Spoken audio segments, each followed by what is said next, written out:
So that's my background.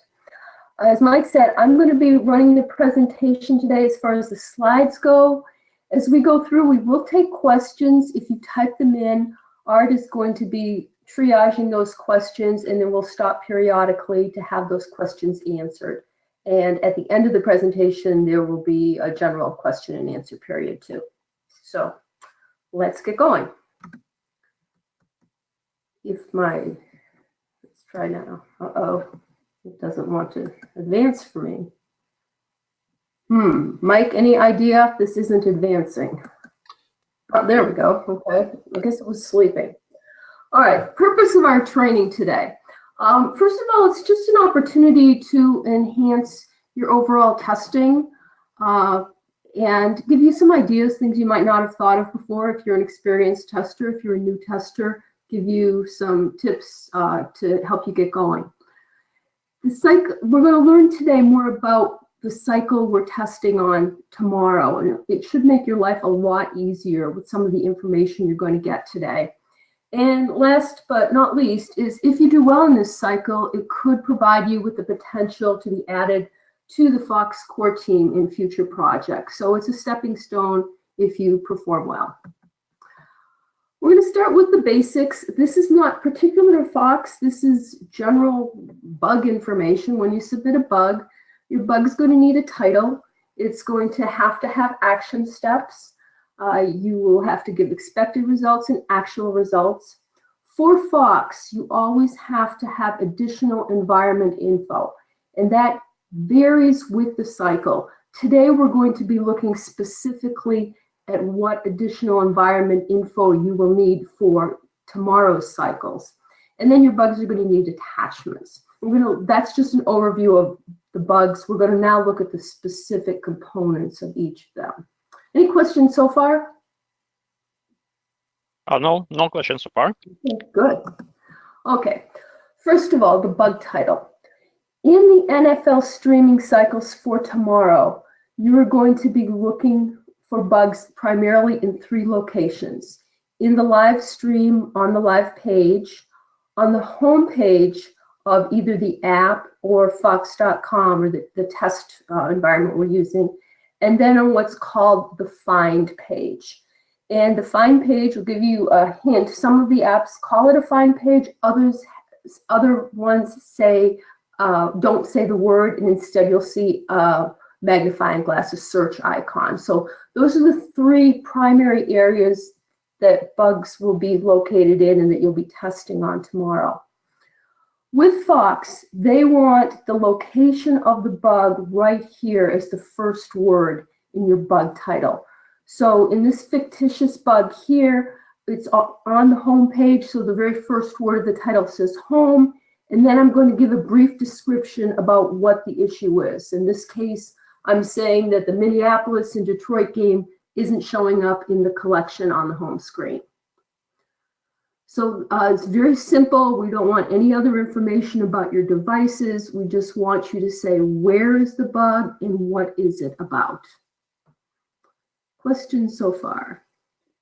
No questions. Okay. Fantastic. There's one question that just came up, Art.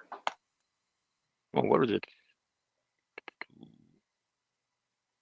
It looks like, Frank is asking, do you have images of each of the pages that we want to have tested? No, I don't. Is there? Yeah, go ahead. We can look at them. I would have to have one from every single app. We're testing 3 apps and the website. What we can do is look at the website when we're done. I can obviously pull that up on my desktop pretty quickly, and we can look at that way. And you'll have, those of you testing apps will have to extrapolate from that. But yes, we can do that. Okay? Awesome, thanks. There's an additional question from Elaine. Elaine would like to know what a bug is. A bug is an issue in a website, something that isn't working right. If you have, let me say this right now very clearly, if you were testing tomorrow and you have not yet completed your recruiting test case, please do so. Okay, for testing tomorrow, you do need to be familiar with what the bug looks like, how the platform works, and anything that's listed in the cycle as far as the requirements for testing, which are outlined in the recruiting test case. Okay? All right, so that's a bug title. Okay. Next. Hey, one more question came in. Sorry. This question's from Leo. How do you recommend to document and collect the screenshots during the game? Okay, we're going to talk a little bit more about that in a couple of minutes. So if we could hold that until we're looking at screenshots and videos, that would be great. Does that make sense? Yep, sounds good. Thanks. Okay. All right.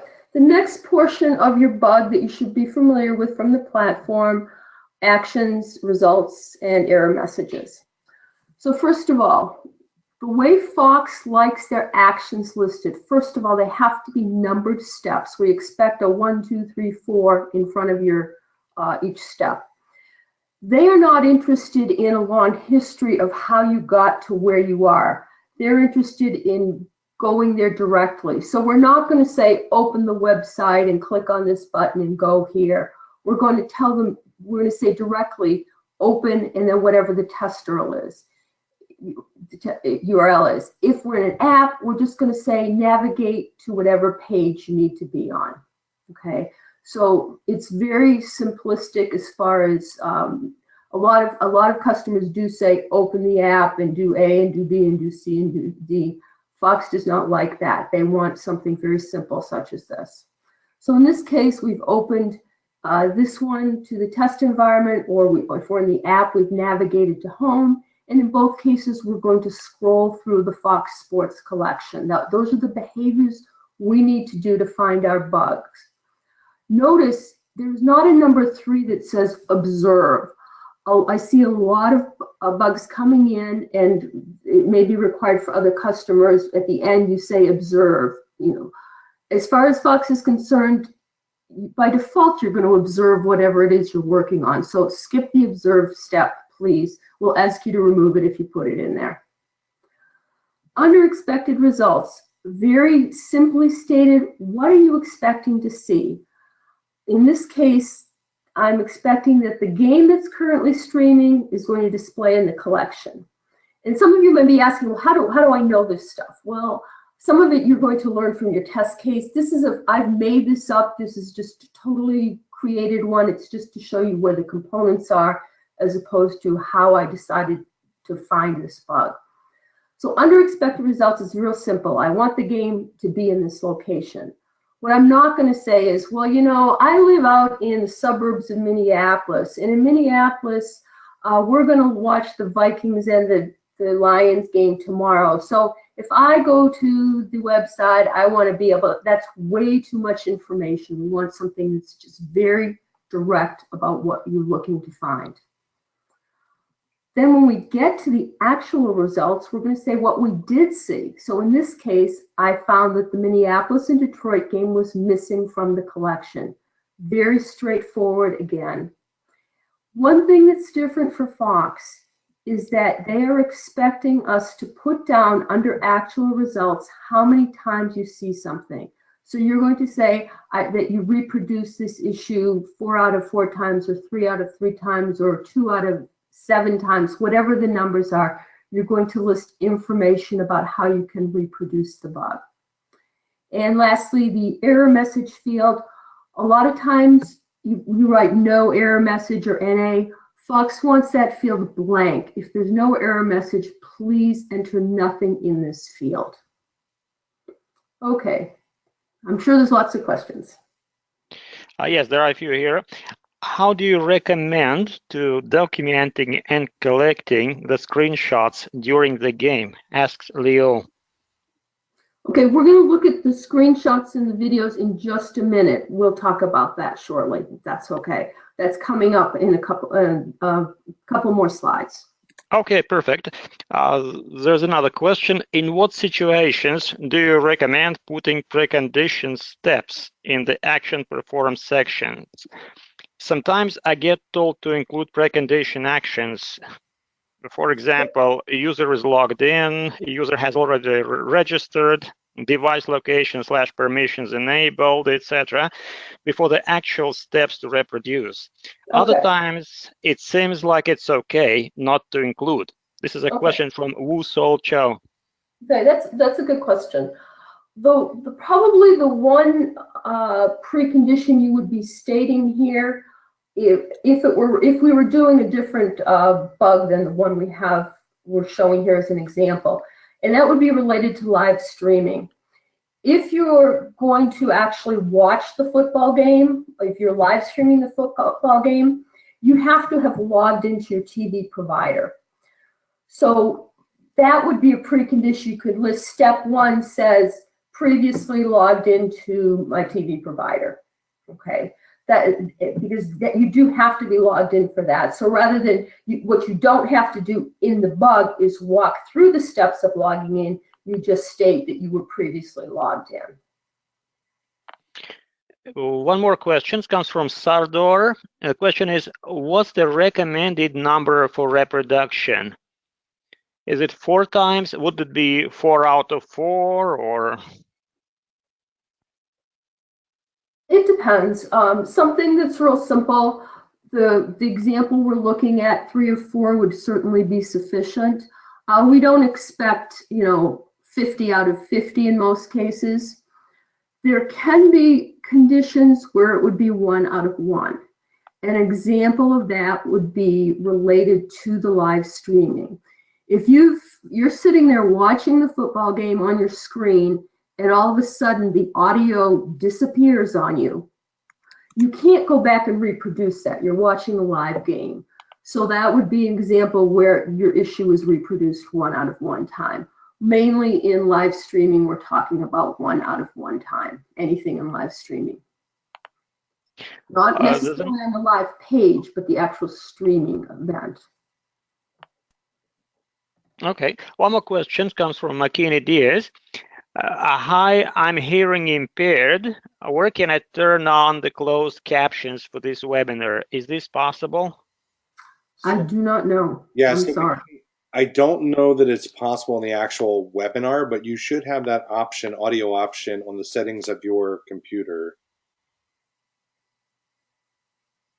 Okay. There are no more questions at this time. Okay. We have a whole separate slide just for the additional environment info of your bug.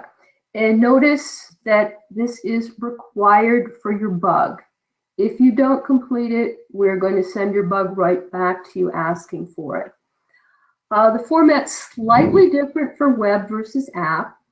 If you're working a website testing, you're going to list your environment and your browser. If you're working an app, you're going to list your device and your operating system. And you also have to list the FoxNow build number. And that's going to be in your cycle overview. It's also in the app itself. The other required information is the same for both web and app. You need your IP address. You can find this from What's My IP. This is detailed out in your cycle overview. You need your local Fox affiliate. And tomorrow, that's real simple. The only people who can test tomorrow are people in the Minneapolis area with KMSP, or if in the New York City area with WNYW. So depending on where you are, that will be your Fox affiliate. And then you need to list tomorrow's date, the time you saw the incident, and also what your time zone is. Questions? There's one more question from Leo. It's should 1 out of 1 consider the default unless more times recorded? No. The only time you should have 1 out of 1 be acceptable is with live streaming. Other events you should be able to reproduce multiple times. Okay, I have one question. Does this include crashes? because it may come up tomorrow. A crash would be a one-time event. Hopefully, we're not going to see too many of those. But yes, a one-time crash event. You have to have a crash log if you have a crash. Okay. Well, it doesn't look like I have more questions at this time, so we can continue. Okay, and this is the last piece of your basic bug template. With FoxBugs tomorrow, we have potentially up to a minimum of 3 types of attachments. For sure, you will always have a screenshot or a video. Sometimes you might have both, but this is required. You cannot submit a bug without one of those. If you have a functional issue or a technical issue, and most of the issues you'll be reporting tomorrow are considered functional or technical, you're required to have a Charles log. And you should know how to do Charles logs from your recruiting test case, because that is one of the required components there. And then last but not least, if you have a crash, you need a crash log. You also need a device log if you have a player issue. So that means if you're watching streaming and it doesn't crash, it plays, but something's the matter with whatever's going on in the player, you have to have a device log in that case also. So those are the 3 types of attachments that you could possibly have for your bug. We're not interested in a copy of your browser, a screenshot of your browser or anything like that in the bugs for tomorrow. We're just looking for these 3 different types of attachments. Questions? The question from Elaine. The question is, I'm in California. Am I on the right cycle? Which cycle? There's multiple different cycles running. It doesn't sound like it, but we have one cycle that California people could participate in. So I'm not quite sure how you would have gotten directed to this webinar. Okay, there's another question from Woolsol Choi. Hold on one second. The question is, let me okay. Elaine, you're unmuted. Did you want to unmute yourself real quick? We can. Okay. Hi. Hi, Elaine. Can you hear me? Yep. So you're wondering which cycle did you accept? I thought I said California, but she only mentioned Minneapolis and New York right now. That's why I was concerned. What's the cycle you're on, Elaine? What's it called? Let me see. Where would I find that? Would Mike have sent that to me? How did you get the invitation to this webinar? From Mike? Yeah, so you would have had to have signed up, however, from within the cycle for the Fox NFL. Did you accept a cycle recently? Yes, I did. He told me to accept it. Right. And which cycle was that you accepted? I'm trying to look for it. Okay.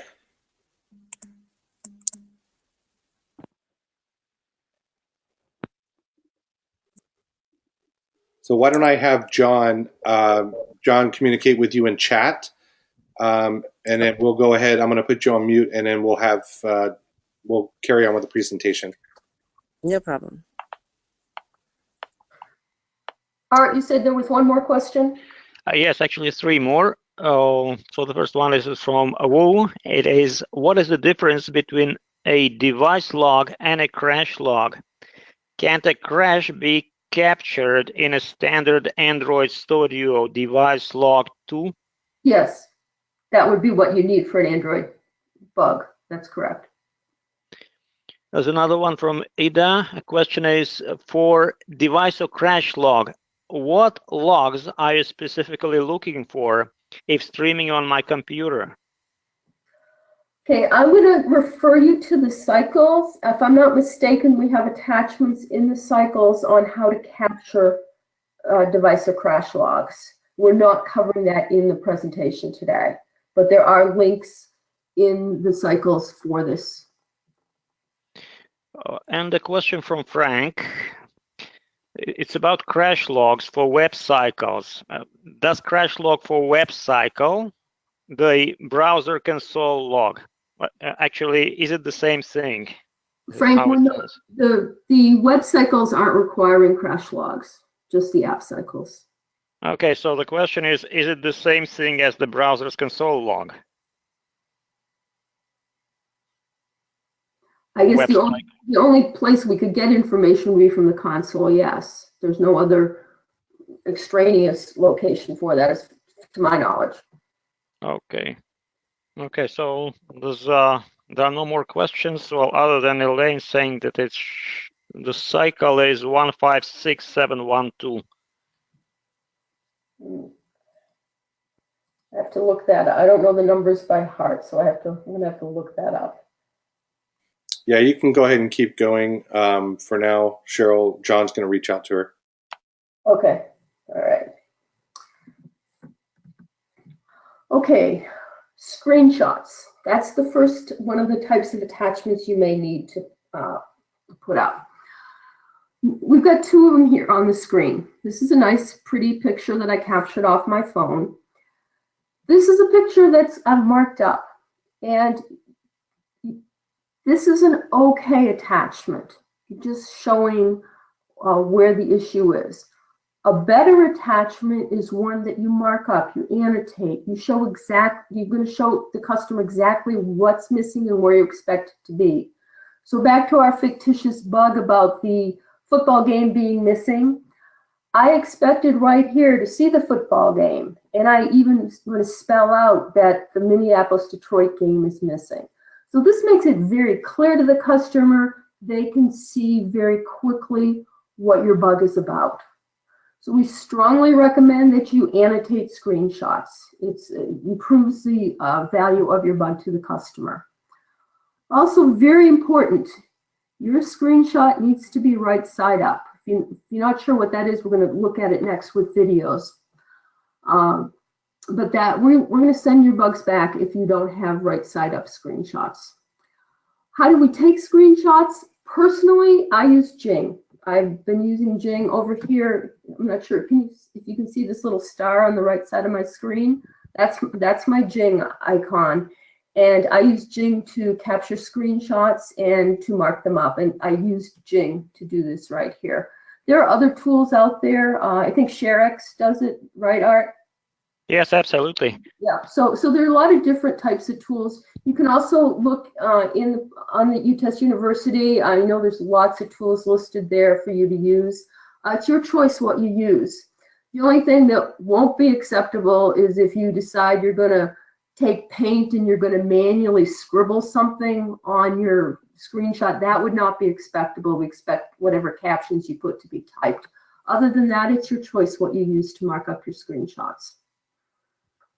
Questions? No, there are no questions. Okay. Videos. Here's an example of what we're talking about with right side up screenshots or videos. This is this is what we're expecting to see. We do not want it upside down. We do not want it sideways. And you may say, well, I took my video or my picture and it looks fine on my phone. That may be.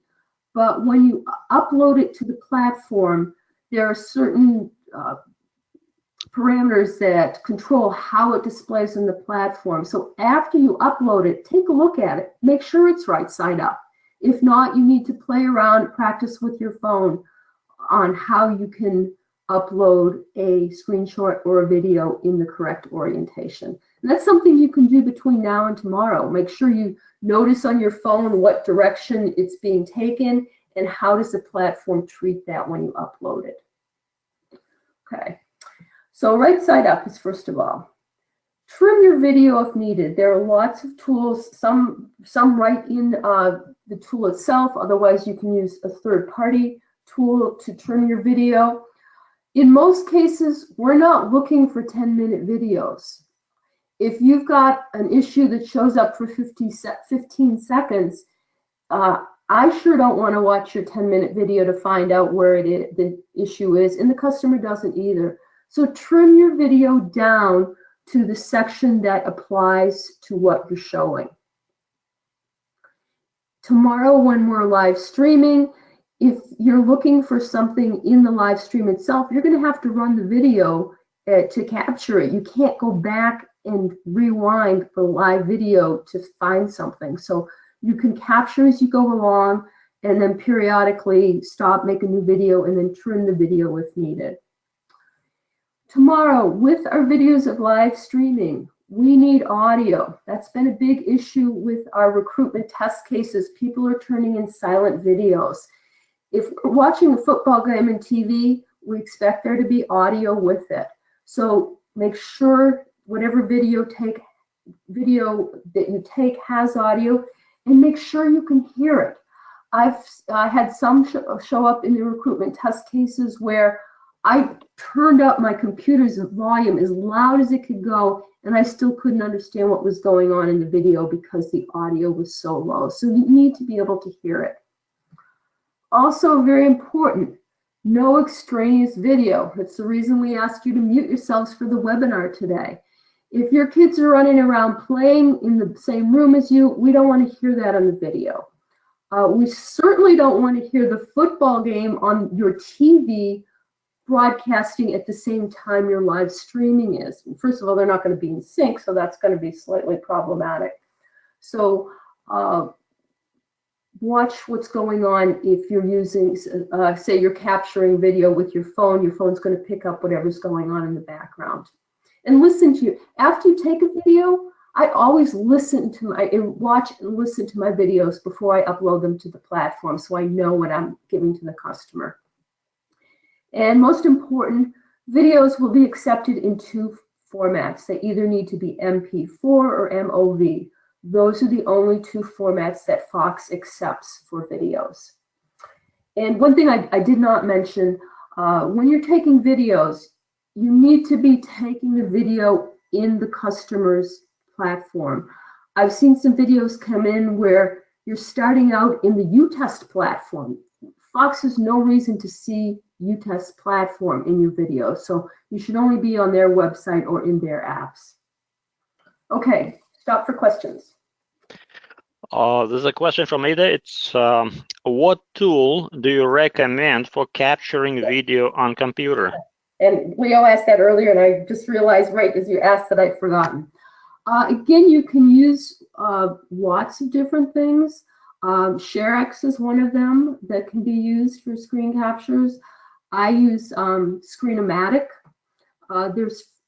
Screen-O-Matic has a relatively inexpensive license that you can use, and it captures audio. ShareX is free. You can use that. Screen-O-Matic includes trimming tools, so I like that. I also, a lot of times, especially if I'm capturing video on a tablet, I use my phone. I hold my phone steady. I can pick up the audio. I can pick up the video. I can trim that video right there on my phone and use that. So again, it's up to you. You can use what you like. Go out to UTest University, take a look at some of the tools available out there also. What you can't use is my handy dandy Jing. Jing gives you videos in SWF format. Fox does not allow that format, so you cannot use Jing videos.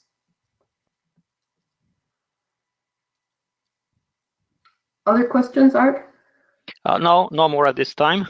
Okay. The other main attachment for your bugs are going to be Charles logs. Again, we cannot stress enough, if you have not done your recruiting test case for tomorrow, please do it tonight. The cycle does not lock until 9 tonight. It will give you a chance to learn how to do your log and get feedback on it. We're not going to go into the details of how to do that here. That's what the recruiting cycle is for. We will go over a couple of key reminders. First of all, SSL proxying has to be enabled. If you've already passed your recruiting test case and you had it enabled, it's still going to be enabled, so you should be all set. When you're taking logs tomorrow, clear your logs frequently. Okay, if you're watching the stream go and a while's pass, just clear your log out. Start from fresh again. logs can potentially get so big that they actually crash your Charles on you. But more importantly, they get big, they're going to be hard to get uploaded to the platform. So just clear them.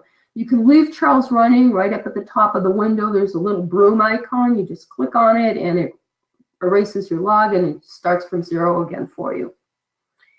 If you are using free Charles, you have not purchased a license, please be aware, if you're not already aware, it will stop after 30 minutes. It doesn't stop, oh, probably it'll go 32. It's going to go 30 minutes and 10 seconds. No, it's going to stop after 30 minutes. So what you don't want to happen is you're trying to capture a bug and your Charles quits in the middle for you. So what you want to do is take it upon yourself to close Charles prior to the 30-minute point and reopen it. So that you're, if you have to, set yourself a timer so that, every 25 minutes it reminds you. Or just clear it whenever is a time that's convenient for you. You've watched the commercial break, the commercials were great, the game started back up again. Stop, close Charles, reopen it, and then you're set for another 30 minutes. When you're saving Charles logs, do not filter anything from Charles. You give them the entire log. Don't try to compress your log if it's too big. If you try to zip the log, you've ruined it. It can't be opened. Likewise, when you're naming your log, do not put a period in the file name. Charles thinks that that's the end of the name and stops right there. And if it says whatever it says afterwards, it doesn't recognize, so you can't open it. Let Charles logs all have an extension on them that says CHLS. Let Charles apply that extension. If you go into, when you are saving your log, if you go up to the top and hit the menu and do save as, Charles is automatically going to make it a .CHLS file. You don't have to worry about it. And once it does it, do not change that file extension. Again, your Charles log becomes unusable. So now you've done all this work and nobody can look at your log. And lastly, if you goofed, you forgot to clear your log and your file is over 100 meg, what you can do is upload it to Google Drive and create a shareable link, and then you paste your shareable link in your bug instead of pasting your Charles log in your bug.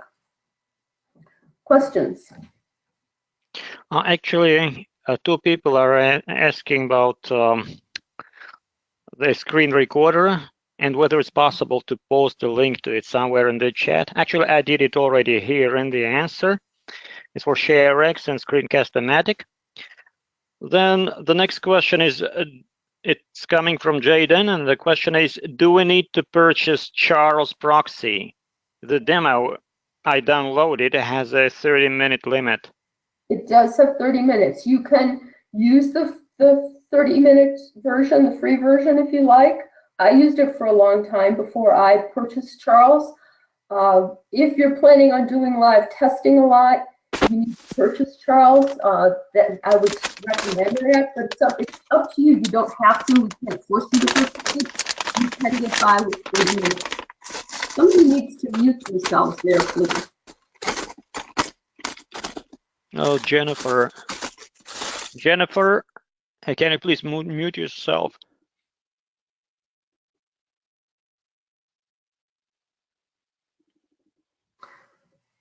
Okay, does that answer the question about Charles? It's up to you. You can use free. Just remember, it doesn't mean you can only stream for 30 minutes. It means you have to close the application and reopen it again. You can use it more than once. You just have to keep closing it and opening it. Questions? Okay, well, yeah, none at this time. Okay. All right, tomorrow, your test bills. So when cycles start, we're usually seeing help. How do I figure out where to test? This information is in the cycle overview. If I'm not mistaken, they were added last night. The URL for your web cycle is listed in your cycle overview. The Android build is actually in the cycle overview. If you're testing iOS or Apple TV, you're going to get your build in Test Flight. There are instructions in the cycle on how to access that. hopefully the builds we have right now are what we'll be testing tomorrow. That is one thing you want to test before you start. Monitor your emails. If you see a cycle email come through, take a look at it. Make sure they haven't changed the build, because you will be expected to use whatever the specified build is for your testing tomorrow. And we also post in chat if the build changes. But that's where you find the build information in the cycle. Okay. Yeah, Questions sure. about that? We're having trouble with the tvOS build right now, so it's possible that will change. That will change. Okay. Yeah. Yeah. It was crashing. I know. So, so yes, any of you who are going to be testing Apple TV, definitely be on the lookout for a new build. Okay. All right.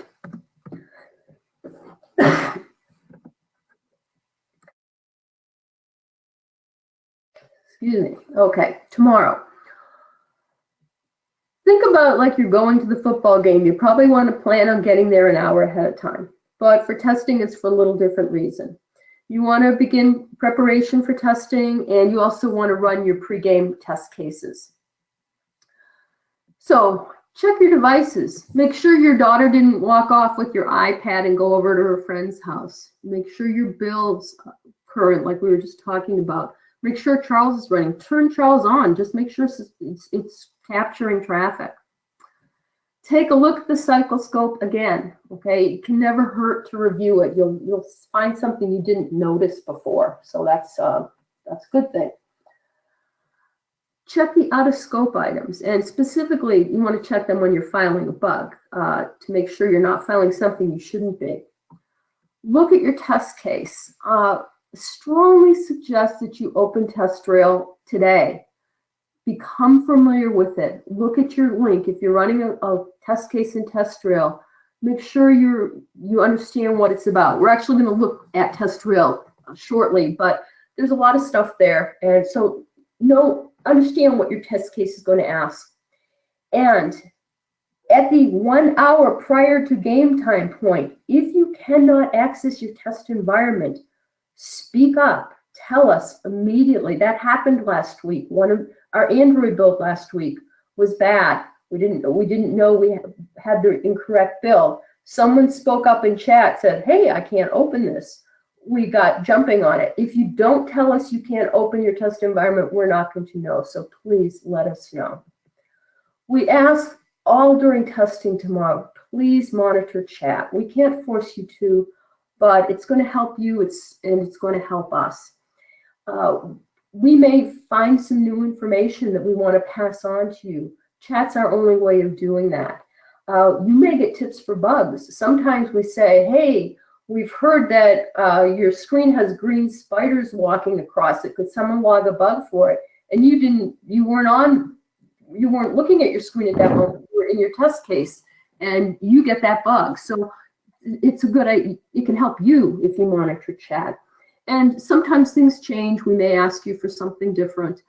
So monitor chat. If we need to get in touch with you, it's a lot easier for us to post in chat than to go find your email and send you a personal email about something. So please, please, please consider monitoring chat tomorrow. There are pregame test cases in TestRail. Those need to be run before the game. So that's another reason to become familiar with your test case today. Figure out what test cases you need to run. And once the game begins at the specified time, the 1 o'clock game for Minneapolis or the 4:30 game for New York, if your game is not streaming, stop whatever you're doing at the start of the game and make sure your game is streaming. Speak up immediately if it's not streaming. And guess what? If your game is not streaming, you can log a bug for it. So, but we need to know immediately. If everybody's not streaming, that's a fire alarm somebody needs to tell us about. Questions? There's only one question at this time, coming from Ida. Is this the correct chat to monitor for Minneapolis game, right? Number 157331. It's the same. It's whatever your cycle is. I would have to look it up. There's 4 Minneapolis cycles, but if I think Ida, you're on the Minneapolis desktop test case. Whatever the cycle number is for that test case, it's the same cycle number in chat. your cycle numbers for your cycle numbers match whatever the number is in chat. Those two numbers always match up. Okay. No more questions at this time. Okay. That cycle number is correct, though, for desktop web. Thank you, John. It's gone to sleep again. I don't know why my PowerPoint keeps going to sleep, but it does.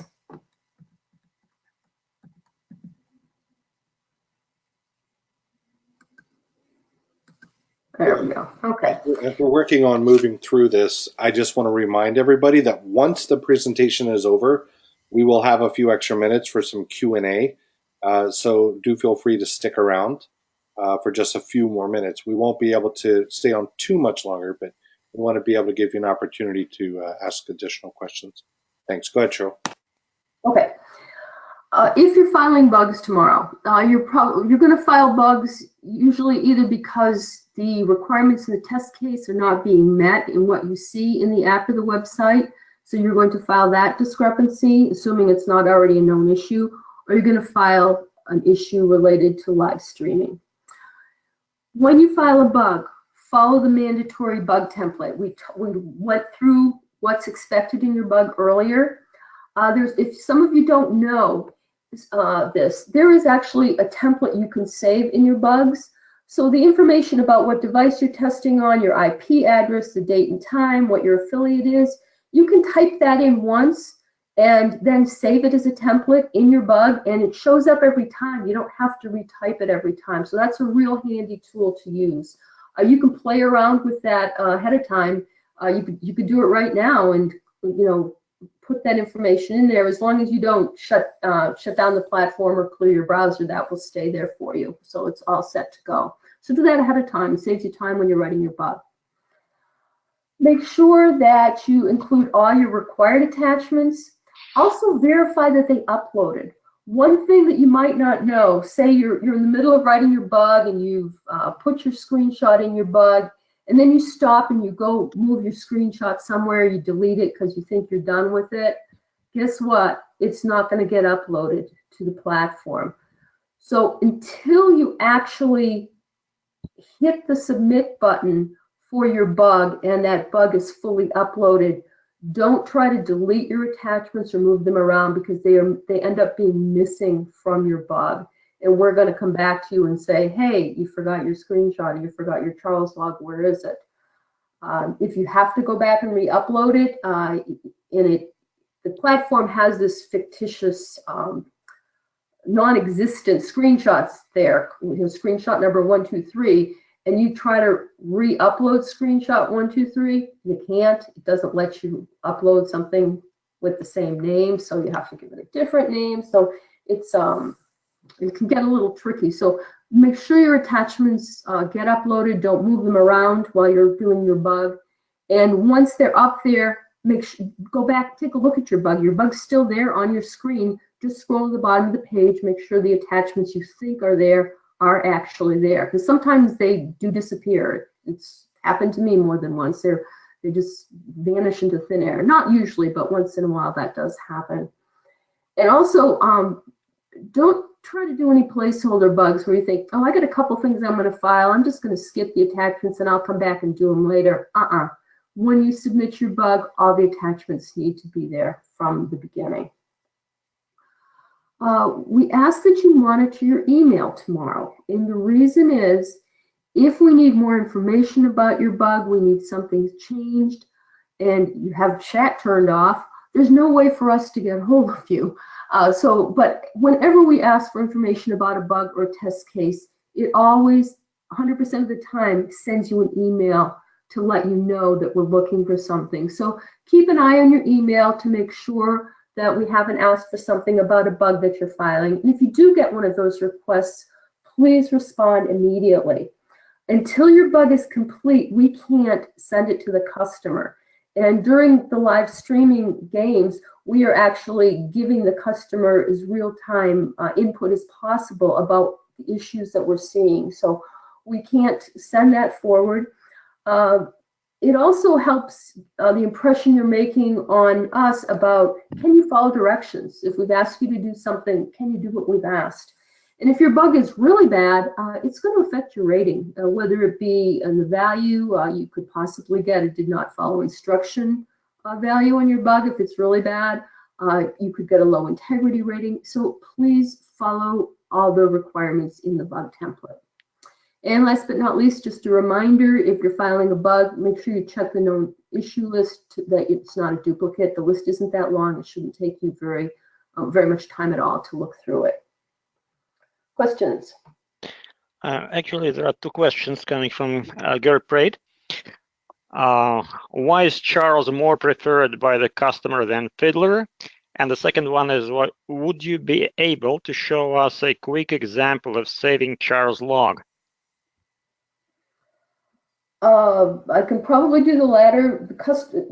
The traffic information that the customer gets out of Charles is what they're looking for. Why I don't know specifically. Okay. We'll save the example of saving to Charles at the end, if you could remind me, Art, to do that. We're not going to stop and do that now. Yeah, thanks, Cheryl. Okay, and there's another question coming from Wu. It is there a standard naming convention we should use for bug attachments tomorrow? Oh, great question. Thank you for bringing that up. You don't have to use anything. I do recommend that you have your own naming convention. If you just name your screenshot 1, screenshot 2, screenshot 3, and you need to go back and look for it, you're going to have to open them all up to find it. I try to use a description that reflects what my bug is about. If I had a bug that it's the fourth quarter of the game and the audio dropped out, at 2:52 p.m., I may call it wouldn't be a screenshot in that case, it would be a video or a Charles log. I would call it, audio dropout 353 or whatever the time was. It doesn't matter to us. It helps make things easy for you to categorize. And another thing I a lot of times do is try to make my the name of my video and my Charles log match. Not the extension part. The extensions are different.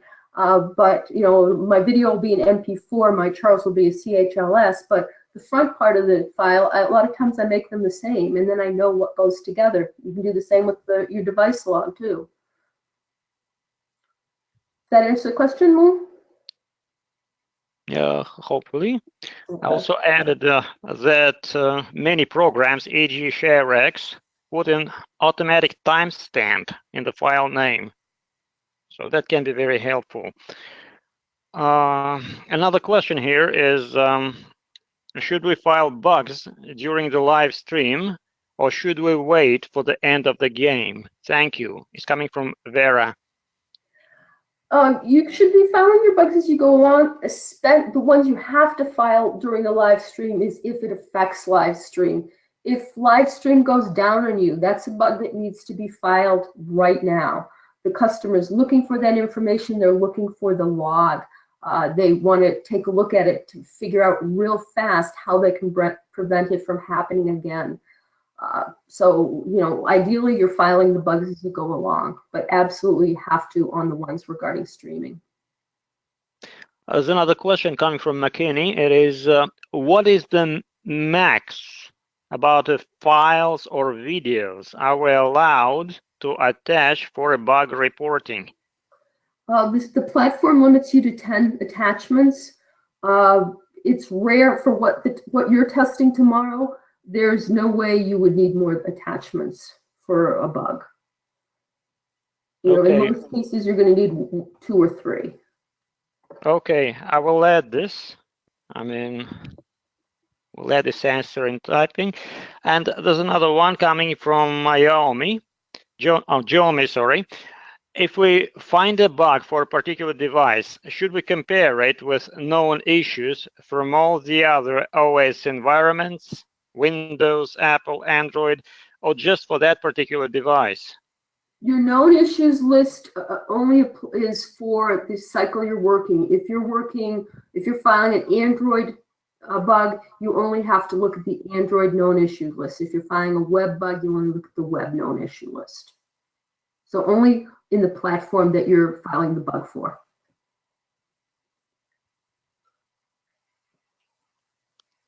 All right, sounds good. Let's keep moving right along. Okay.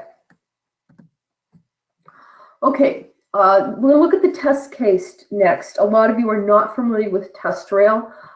Review it ahead of time. I can't stress that enough.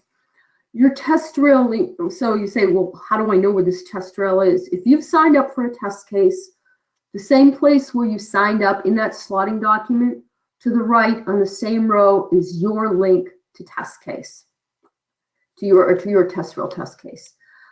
As soon as you click on it, it's going to ask you to sign in, and you can find those sign-in credentials in the slotting document or in the cycle. They're listed for both in both locations.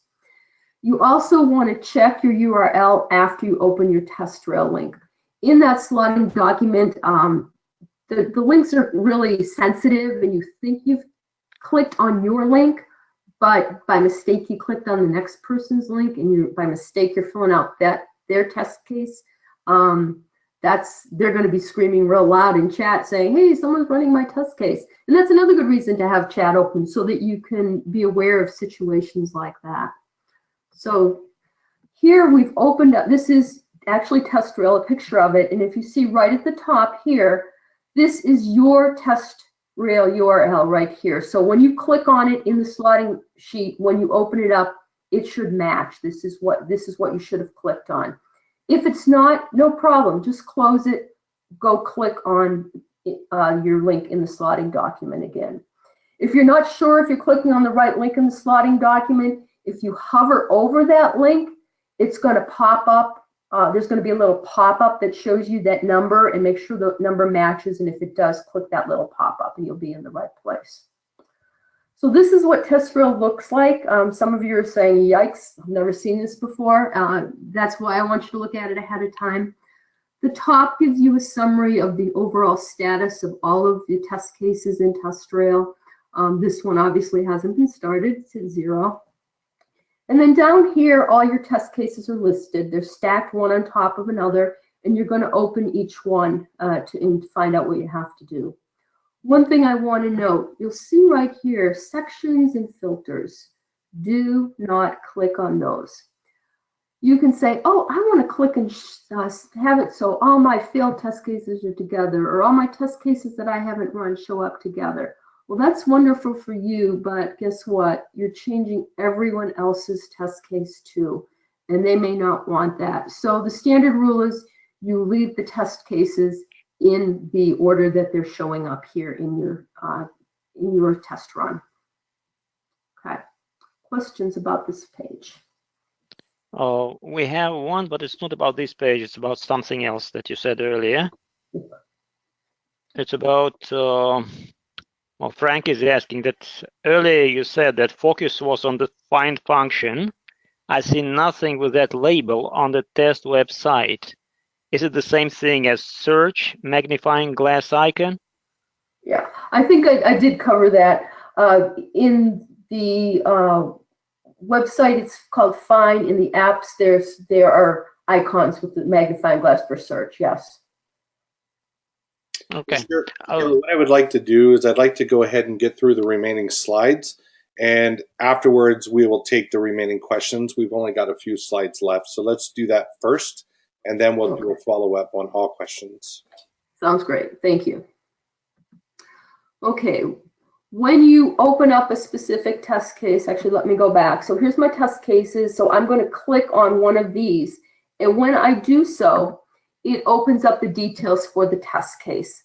It's going to tell us exactly what we need to do. If there's preconditions, so in this precondition, I'm supposed to be signed into my TV provider. And I launch the app, I'm on the live menu, and I'm going to look at the channels displayed in the guide. So here's your steps, here's your expected results. And if you see the expected results, great, you're going to pass the test case. You'll click this button right here to add the result, and a window pops up. The window is going to be defaulted to pass. The only thing you have to do on a pass test case is the status, and it will say pass, and you're just going to click add result. Boom, you're done with that test case. You can go on to the next one. Now, if we were back here and I didn't see the channels I was entitled to, they weren't all there, different story. In that case, you need to fail your test case. Failed test cases require more information. They require the status. You're going to click on your drop down for the status and you're going to pick failed. In the comment field right here, you need to have a brief description of the issue. Maybe the Fox channel is missing. That's actually a major issue, but you would say Fox channel missing, and you're going to include a screenshot right here showing the Fox channel's missing. Then you also have to list defect information, and over here on the bottom right, there's a defect field. You'll either put in the bug number or the known issue number in this field. So those are the 3 components that are required for any failed test case in TestRail. Okay, when you're done, you're just going to click add result. You'll be finished. Questions about this? There are no questions. Okay, perfect. Okay, once you've run through all your test cases, if you want to get paid for that work, you have to go into the platform and submit a test case. All your test cases in the platform are going to require 3 things. Step 1 is going to require a screenshot of your browser if you're doing a web test case. If you're doing an app test case, you need a screenshot of your device info from that device. In step 2, you're going to include screenshots and videos of all failed or blocked test cases. So the same screenshots you put in that TestRail bug back here, right here, you have to list it in step 2 of your platform test case. And step 3 of your platform test case, you're going to list your TestRail URL that you tested on. So, and we are finished. Now we can open it up to other questions.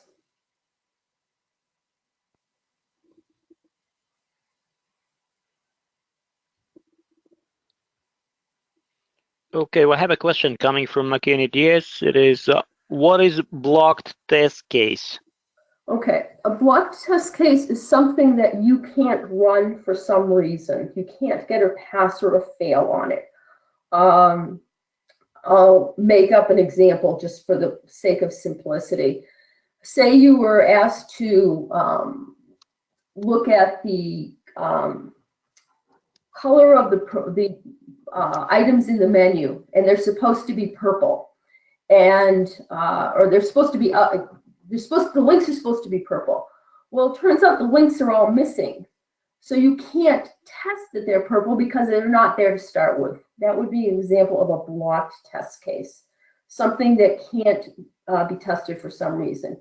Now, one of the things you'll notice in your if you read your cycle overview, if you have a blocked or a test case that you want to say this doesn't apply, you have to ask for chat for permission to give a status of does not apply or is blocked. We expect, our expectation is that all test cases will be pass or fail. Now, some reason may come up that they're not, but you need to clear that with us. You can't just say, oh, that's not there. I'm not going to test it. I'll just say it doesn't apply.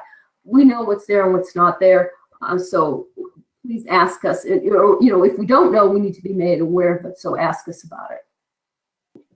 So real quick, I have a question I wanted to ask the audience, the participants today. Is anybody on the call in Minnesota? If you could just jot down a yes if you're in Minnesota in the chat, that would be very helpful. Somebody raised their hand. Let me see if I can, yes. So Sarisha is in Minnesota, John. If you want to reach out to her. Will do. Okay, you can go ahead and proceed with the next question. We'll take a few more questions before we have to wrap this up. Okay, this question coming from Billy. It is the bug ID on TestRail field the bug ID from UTest? No. You're talking about in the defects field? I'm not. Or are you talking about the bug ID that you put in the U-test in test rail? I think. Let's flip back to that real fast. Is this the field we're talking about? Can we get a confirmation from whoever asked the question? Yeah, Billy, can you confirm this? Billy, you can unmute yourself and just say yes or no. Yes, you're saying, yeah, that's a field. Okay. All right. Yes. If you filed a bug about the issue, the bug number from the platform is what you put here. Or if you didn't have to file an issue because someone's filed it in the past and it's a known issue, then you would put the known issue number here. It would say something like DCG AND-3053. So either a known issue or a platform bug number is what goes here. Okay, there's a question coming from Ida. It is, just to be clear, if a test case fails, we're creating a corresponding bug and including it in the test case. You're going to create a bug if it hasn't been already created by someone else. Okay, someone else could have created the bug. You're just going to list their bug number here. You don't recreate the bug. If someone's already done it, then you can reference their work. But somebody has to, somewhere along the line, somebody has to document it. You would describe it. You would say, Minnesota game missing from sports collection, and show a picture of it here. Even if you didn't file the bug, you'd still say that, and then you would list that bug number here. Okay, now we have a similar question, or rather a request, coming from both Sardor and Billy, as they are asking if they can get a download of these slides that they were used in the presentation for their further reference. Mike's gonna put a link. It's a link to the recording, and we're gonna post it in all the cycles, so you will have access to it there. Okay. Yes, Sarisha Session from Minnesota. And then we have a question from Jomi. Are we expected to run Charles software throughout the entire cycle, restarting every 30 minutes, except for the pre-game test cases? Well, your pre-game test cases, if you have a bug on a pre-game test case, you would need a Charles log for that also. So you actually have, whenever you're doing your testing, yes, we're expecting that Charles is running and that you're going to clear it periodically. If you created a Charles log, say you just found it, you saved your log.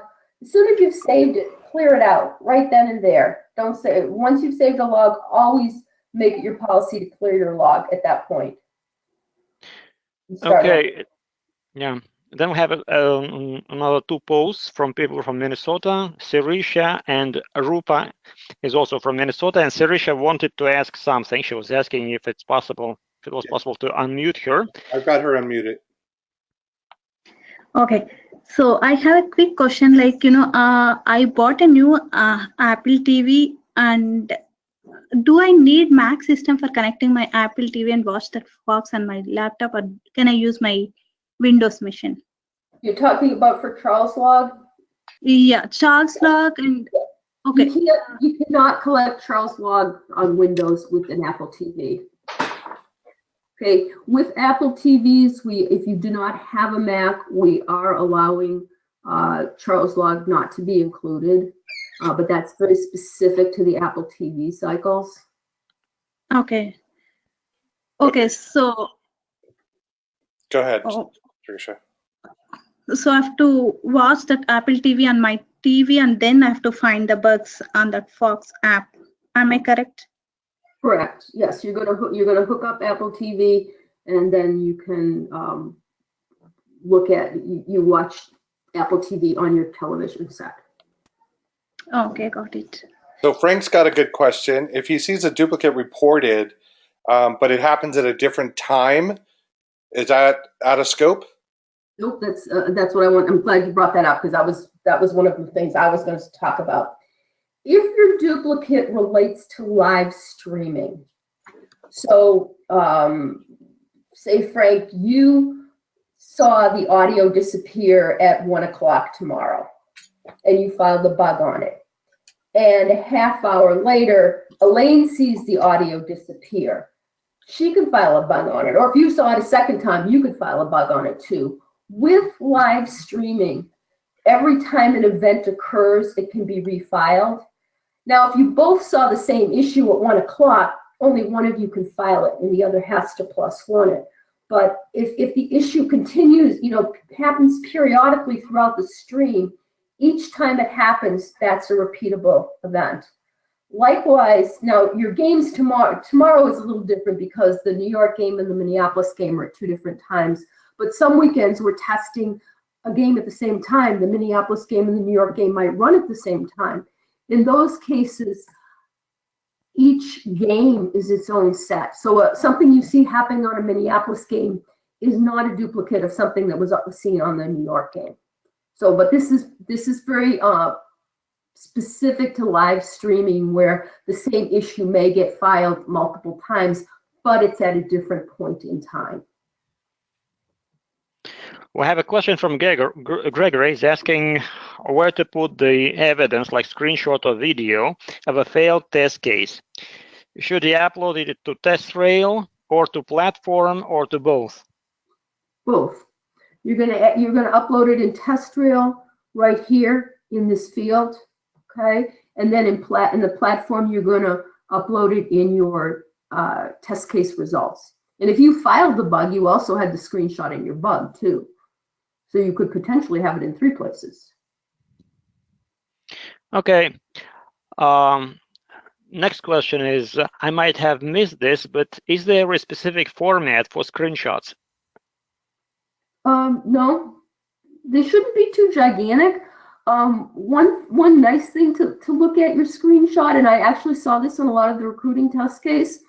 I clicked on the video, the thumbnail that shows up in the platform, and when I open it up, the screenshot's so gigantic, I have to scroll back and forth on my screen and up and down to see it all. Ideally, you have a size that when you click on it, it shows up right there. You all can go test that in your recruiting test case. Go into your recruiting test case, click on the screenshot you uploaded. Anybody who ran an app recruiting test case, that last step you had to list your local affiliate, click on that screenshot and see how it looks to you when you click on it. Because once you've submitted it, it's going to look the same to you as it is to me. And if you look at it and say, holy cow, that's really annoying, that will give you an idea. Look at making your screenshot smaller.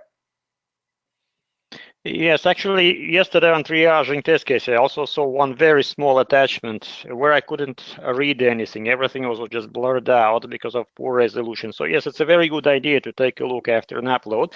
And as to specific formats, I would say JPEG or PNG would probably be the best ones for screenshots specifically. Yeah, I think those are the only ones we expect to see. You shouldn't be uploading anything else. Yeah, that's right. No BMP, no TIFF, nor anything else, just JPEG or PNG. Okay, so next question is from Ada. It is, should I have JIRA access? I tried to access a ticket in TestRail just now and was unable to do that. And then she says what specific tickets should I try to access? To answer your question, no. The only thing you should be clicking on in TestRail are these test case links right here. You shouldn't click on anything else. When you open up one of these test cases, the only thing you click on is add result. On this screen right here that we're showing, looking at, the only thing you should click is add result. Do not click assign to, do not click view case, do not click these tabs. You're going to click on add result. Okay. You can click on the breadcrumbs up here to get back to your main page of your test case. But any of these other buttons you do not click on, and you cannot access JIRA. Okay, this one has already been answered, but just to repeat, it's coming from Nicole. Is the test case rail, if you're inputting a fail, where do I find the defect ID number? Okay, this number here is either going to be the bug number in the UTest platform, or it's going to be the known issue number from the known issues list in your cycle. Those are the only two locations that you get those numbers from. Okay, it doesn't look like we have any more questions. Okay, great. Well, listen, I want to thank everybody. We're 15 minutes past the hour for joining. And for those of you that did take the time out today to be a part of this webinar, I really think that you're going to have a much easier time and be very successful tomorrow, as well as future cycles that we invite you back to. There will be the regular cycle chat. Both Cheryl and Archer will be available tomorrow to help with that. For those of you that were here, we encourage you to help the fellow testers out that didn't make it today to the webinar, and maybe you'll be able to help answer some of their questions in the chat tomorrow. This presentation will be made available. I'm going to actually, let me stop the recording real quick.